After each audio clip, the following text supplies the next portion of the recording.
Change is natural. What's unnatural is not to change. And it's the belief system that we have that people don't like change that actually creates the problem. Okay, how many of you millennial, and if you're a millennial or you've updated your brain, how many of you did get to the end with clarity and precision 100%? By a hum. 1, 2, 3? I know, 2% of you. Good. How many of you got about halfway through, you're just going at it, this is nothing, and you got about halfway through, your brain got real fuzzy, and you just kind of messed it all up? 1, 2, 3? Good job. That's about 68% of you. You're good people, but there's an upgrade out there, and actually you should get it. Because there's part of, you think you're good, and you're good, you're hot, you're successful, but there's part of your brain you're missing that a millennial has, and they'll take your job. You can go online. In the book that I asked you to download, it's a short book, easy to read. There are some suggestions about what you could do. And how many of you are sitting there going, what's she talking about? Anybody sitting next to that person? I know, right? You're a good person. There's just no place in the future for you.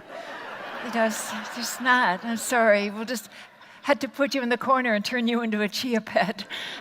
But about 18% of the employees flourish. They're the innovators, they're the creators, the one that really gung-ho, top of their game, right? So that means in this group, just a survey, that would be 90 out of the 500 of you. So would you check out with me a little bit? Would you look at the person next to you right now and make a commitment? Look at the person next to you deep in their eyes and say, I'm at the top of my game, but now I'm not sure about you. Would you look? Great, you made the commitment, good. So that means 90 out of 500 are flourishing.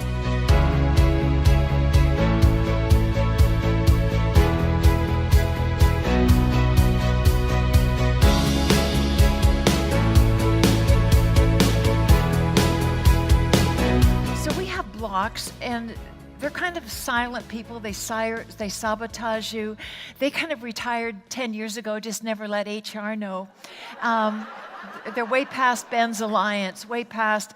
And this is what they remind me of. On les appelle à Québec les morts vivants. We call them in Quebec, where I come from, the living dead.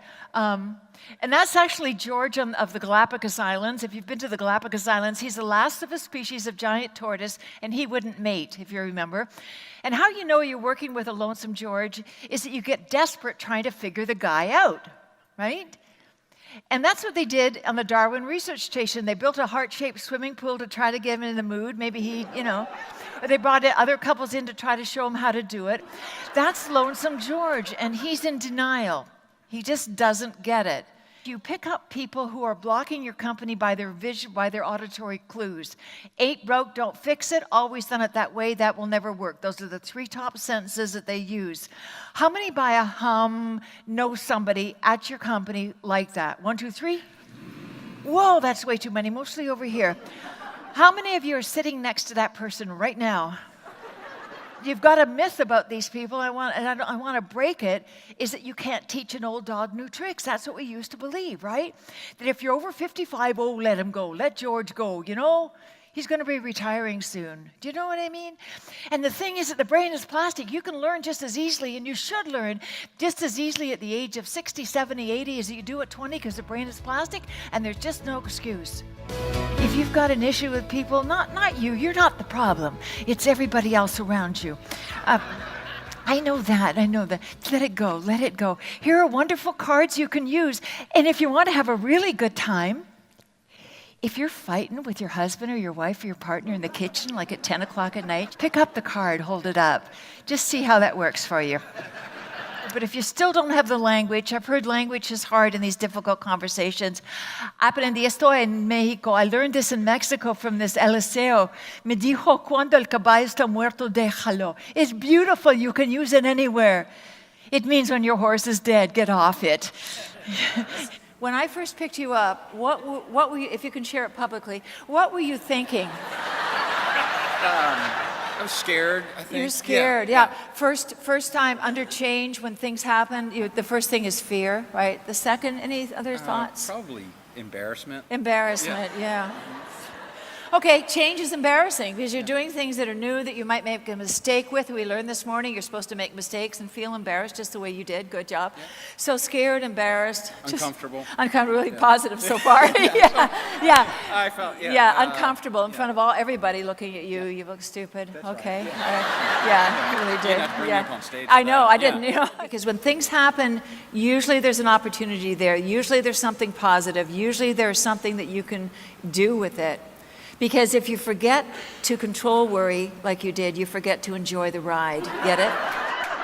They've done studies, refereed studies, where after a 3-month intervention, if people just learned to control the 4 pillars of getting stressed out, guilt, worry, fear, and resentment, if they learned to control those, then their telomeres actually lengthen. You know, those little caps at the end of your chromosomes. You look better and live longer and look fabulous. For example, you in the second row. Would you stand up in the second row first and in the aisle? Yeah, you. Would you stand up? This woman was so positive and happy. Turn around, let them see you. She's 82 years old. Does she? See, it works. Thank you very much. If you can sit down, help her. Janet's presentation was really spectacular. She hit the nail on the head with the content that she presented to our conference was really tailored to our audience, really emotional, really moving, just spot on. Thank you.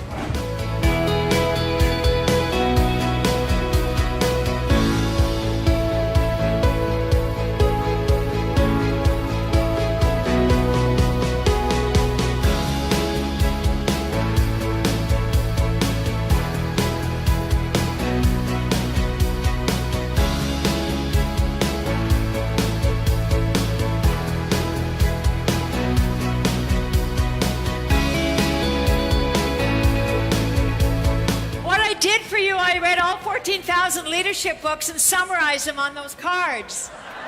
So you now have all the knowledge you need. Yeah, you're welcome.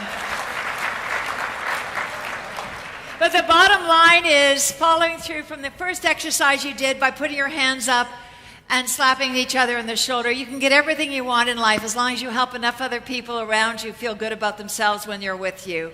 And that's the power of leadership. That's the power of everyone in this room, because I know how hard you work. I know you go the extra mile. And leadership is about people leaving better off because they've been with you. About who you are and the people that you cheer up, the people that you encourage, the hands you hold, the mile you go with other people just to help them through. You've held a lot of people up and you've walked with a lot of people on their journey. Thank you for what you've done. So would you like to now look at the person next to you and say, vendrá el milagro? Thank you. That actually means I think you're cute. Do you want to go out tonight?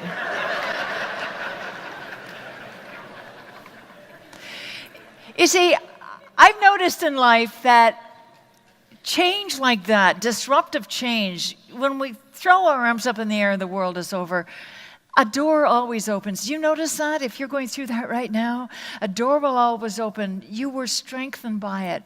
Your relationships changed by it. You grew through it.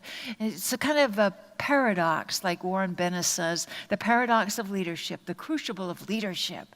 Because worry is not a strategy, the law of attraction is not a plan, and vision without action is hallucination.